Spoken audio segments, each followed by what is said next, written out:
Hey there, YouTube. Sorry about the hiatus, but you know how it is. There's a real job that pays for all of this fun. Quick, stupid project for you today. I have, like probably many of you, kitchen cabinets that are in sections. There's some on this side of the sink, and some on this side of the sink, and some over the refrigerator. Big spaces in between the sections of cabinets. As it turns out, I also have cats. Stupid cats who like to jump from the floor to the fridge to the tops of these cabinets and hop around like they were some sort of jungle critter. I'm mostly just happy to let them do it, except that I see this huge orthopedic vet bill in my future. So what I have decided to do is to build some cat bridges. Now, what the heck is a cat bridge? It's a piece of wood. That's what it is. In this case, a leftover piece of 2x6 that I'm just going to string from one section of cabinet to the other. I've got some old scrap carpet laying around here that we're gonna put down over the thing. And the one and only one bit of construction required is some legs for this stretcher piece, because the cabinets have crown molding on them. Sticks out at a 45-degree angle and can barely support its own weight. So this thing cannot sit on top of the molding. It needs to actually sit on top of the cabinets, so we're gonna have to put some feet on it. The other little bit of complication, yeah, the 2x6 that I have isn't even remotely flat.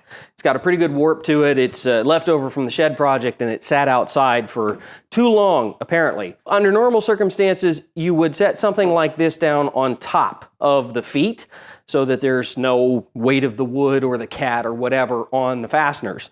In this case, because I don't want it rattling around and twisting as the critters go back and forth on it, I'm going to stick the feet on the ends so that I can pretty much safely ignore the twist in the wood and let the feet land where they may. Show you that as I put it together. But first, I've got my 58-inch long stretcher piece. Need to go cut some feet on the chop saw. The exact dimensions of these legs are not critical, but it is helpful if they come out the same length. So I have ye old stop block set here to cut these legs to 5 inches.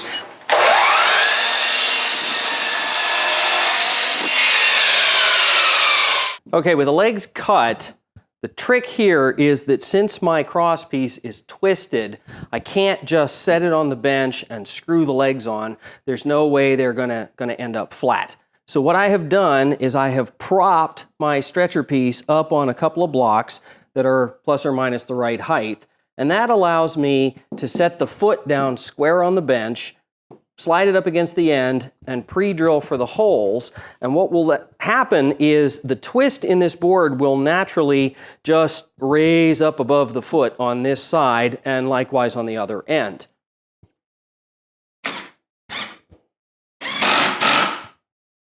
All right, with both ends attached by one screw at the high point on either end, I can set this thing flat down on the bench, make sure the feet are good and solid and don't rock at all when you put weight on it.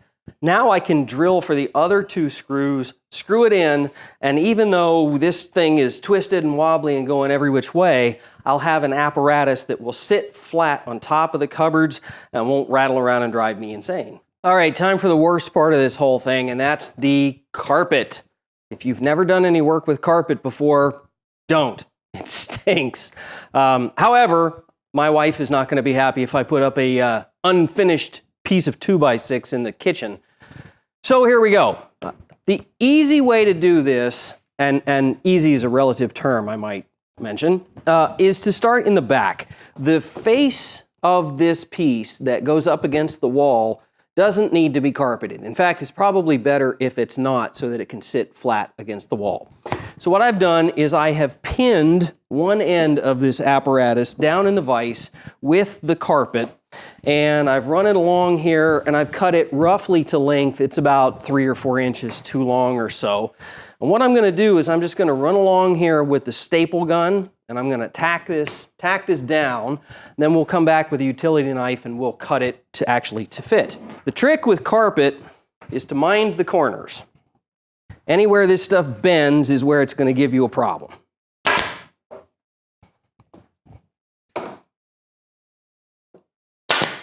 So make sure you get plenty of staples near the bends. And now to start off with, I'm only going to go along this one side. It's real tempting to staple the whole way across. But the problem is, if you get to this end and you find out you were off a little bit, you aren't going to have any wiggle room to fix it. So go down to the other end, make sure you get it all nice and lined up, and then just tack it down. If you have to take this staple out later, it's not the end of the world. And once you're convinced it's good all along there, you can start splitting the difference. Put a staple in the middle, and then in the middle of what you have left, and so on and so forth until it's really tacked down. And once you're satisfied that your first edge is close, you can come back and you can tack down the other edge. There's a little bit more guesswork in this one because you can't see exactly where the edge is, but if you feel around, you can tell where the bends are. I do want to carpet the bottom of this, not because anyone's going to walk on it, although the cats are pretty amazing, only because it's going to be visible from the interior of the kitchen. So I need to cut flaps in here so that I can fold this over and tack it down. You're going to be real tempted to try and use scissors on a thing like this. Don't do it. Carpet cuts with a knife.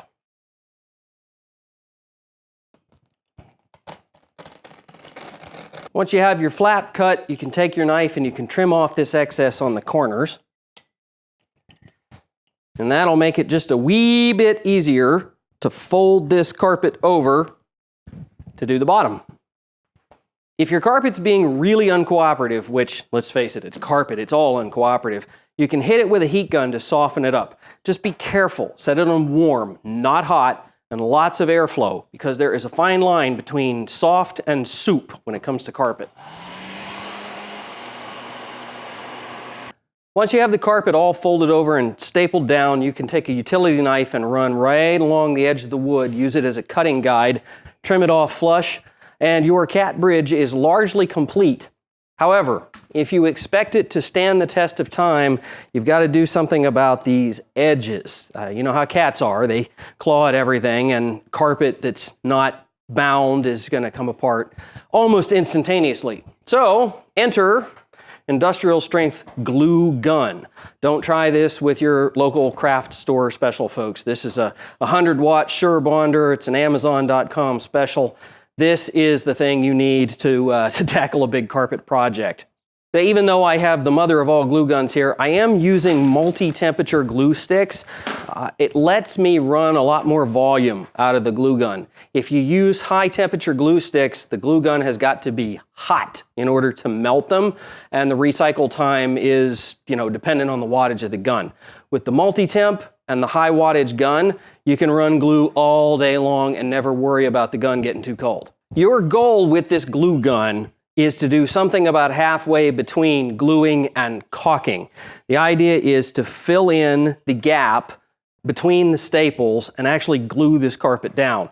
But you want to put enough glue on there that the glue actually overlaps the edge of the carpet. This will act as a binder. It'll keep the carpet from fraying as time goes on. So just grab yourself an edge and start laying the glue in there, giving the carpet a gentle tug as you go along. If the glue all runs down behind the carpet, you're pulling too hard. You don't really need it to go that far down. And of course, as you run into the staples, it won't pull up at all, and the glue will mostly just be sitting on top of the edge. Once your glue is all set up, all that remains is to take a nice sharp pair of scissors or a good knife and run along and just trim off any stray strings or frays or anything that's loose, because that's the start of where the carpet will come apart. Et voila, one cat bridge. Let's take it inside and see if we can get those fickle beasts to use it. Well, that's one vote for success. 1 down, 2 to go.